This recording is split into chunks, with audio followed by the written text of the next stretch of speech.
Let's get right into it.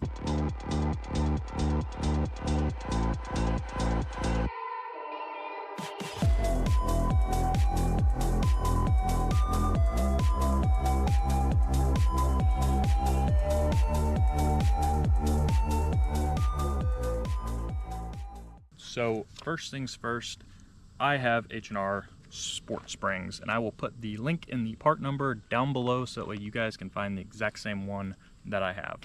Now, why did I do H&R Springs? Well, the reason is quite simple. I am broke, and I didn't want to buy a DCC delete kit, whatever it's called, to get rid of the check engine light, even though I have a check engine light now, but we're gonna make a video talking about the issues I had with the car in the 60,000 mile review, because yeah, Sport Springs, not bad, especially if you have meaty tires like these 245/40s on an 18-inch wheel. You know, definitely fitment is good. It's a comfortable ride. I think I paid like $200 for the springs, and the install was a pain in the ass, but we got it done, and if I can do it, I promise you can do it too. So that's kind of, you know, my suspension setup for the springs and the shocks and stuff. You know, shocks are stock, but they do have the aftermarket springs on there that are DCC compatible, so I can still retain my comfort and, you know, sport mode or whatever. Next part of my suspension that I have done is actually the rear sway bar. Now, why did I do a rear sway bar?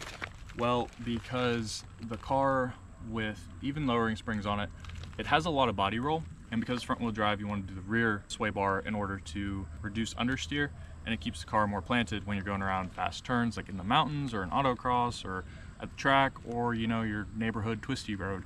Wherever you might be, it's a great way to kind of help keep the car in line, make it feel a lot more solid. Like my girlfriend, or fiance now, I actually got engaged. That's a whole nother story too.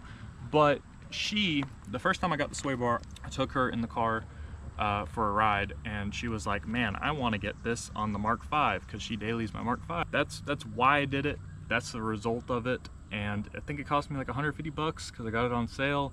Install wasn't too bad. It was a pain, but yeah, it's all right.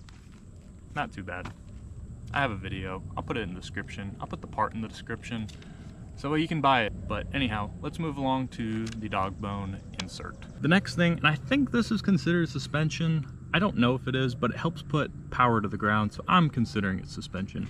And that is going to be the Dogbone insert. So I made a video on this. I made kind of like my initial impressions, how to install it. It's really easy. It takes a couple minutes, and it's a cheap part. I got the ECS one, so it's like dirt cheap, but it works.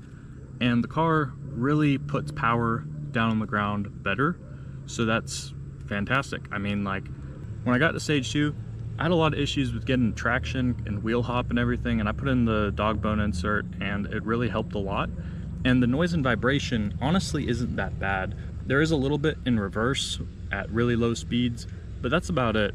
It's definitely a worthwhile mod to do if you're gonna be driving the car hard and doing a lot of digs with your neighborhood Hellcats that you're gonna lose to anyways. But now the next and last part to my suspension setup that I have is a very grippy set of tires, and I would say this is like imperative. If you buy the car new, the hand hooks that it comes with are garbage. Like, I just did rolling burnouts with them, and like I would do launch control and just spin and leave streaks everywhere on stock tune. Like, they're garbage. They slide around in the rain. They do last a while, so I guess that's the only really decent thing about them. But I could not stress enough getting a decent set of high performance summer tires.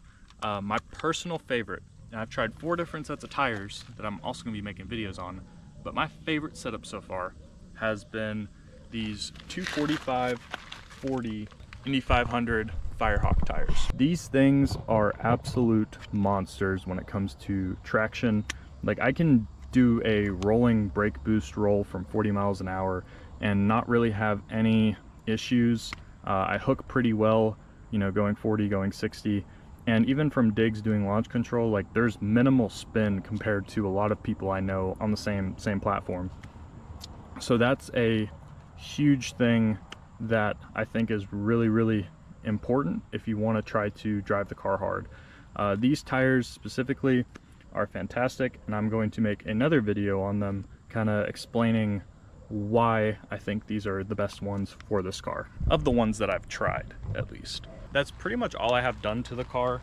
It's honestly nothing crazy, but the changes that I have made, I think, help the car drastically in terms of driving, handling, everything else. So I couldn't recommend it more, to be honest. You know, if you guys found this video helpful, drop a like, subscribe, comment, something like that.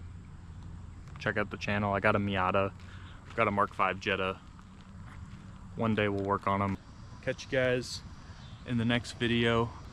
Peace out, Girl Scouts.